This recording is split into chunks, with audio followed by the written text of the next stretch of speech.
Ha ha ha ha. Ow. The Villains Ruined Christmas, written by New York Times best-selling author Serena Valentino. Alright, here we go.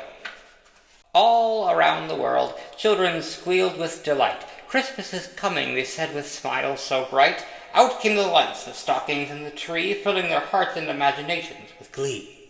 Meanwhile, the villains seethed in their ominous dwellings, ranting and raving, their anger swelling. They all despised this beloved season, each one for a different reason. Every Christmas, Maleficent sent her raven spy, who flew through the kingdom like a magical eye. He brought her word of a gala affair, but no invitation to her great despair. Hades sulked on his underworld throne, his head aflame, and with an angry tone declared that he had no patience for mortals this year, and he wished to diminish their excessive good cheer.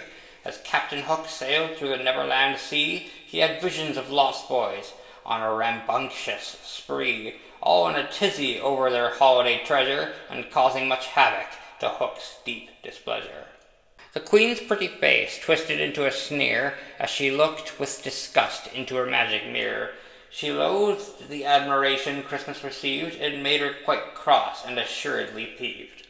In her undersea realm, Ursula let out a groan at the thought of King Triton happy on his throne, watching the merfolk swim and sing and make merry with their beloved king.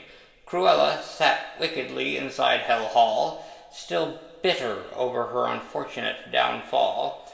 The holidays reminded her of plans gone wrong, and she was still offended by Roger's song. The villains decided something must be done to put an end to the holiday fun.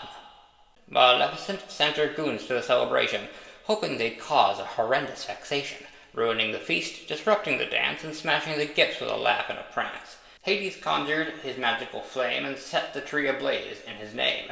As the branches ignited, the mortal's eyes grew big, which made Hades laugh and dance a jig. To prevent the lost boys' excessive joy upon unwrapping their Christmas toys, Hook tossed their gifts into the ocean, hoping to stop the expected commotion.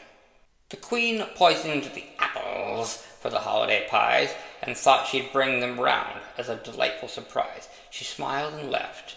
Her plan now in motion, the dwarves would succumb to her unhappiness potion. The ocean bubbled like a witch's pot, bringing forth Ursula's terrible plot. The water swirled into a menacing cyclone, threatening to sweep Triton right off of his throne.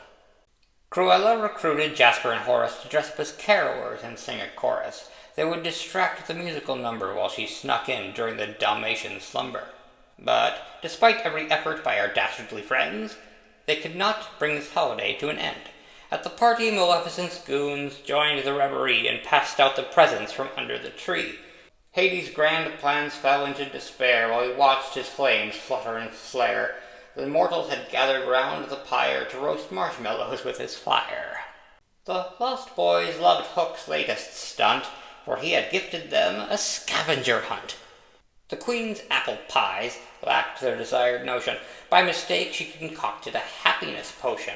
Ursula's spell, to her disappointment, only served to add to the king's enjoyment. Jasper and Horace sang with all their might, waking the puppies with such a delight, which left Cruella to play Santa Claus, forced to be covered in slobber and paws. May this be a lesson to villains far and near. Christmas isn't a time for causing fear. Holiday spirit cannot be diminished, though I have an inkling our friends aren't quite finished. They are villains, dear readers, this is abundantly true, and what else is a villain expected to do? What a marvelous book. I really did enjoy that one. Thank you for listening.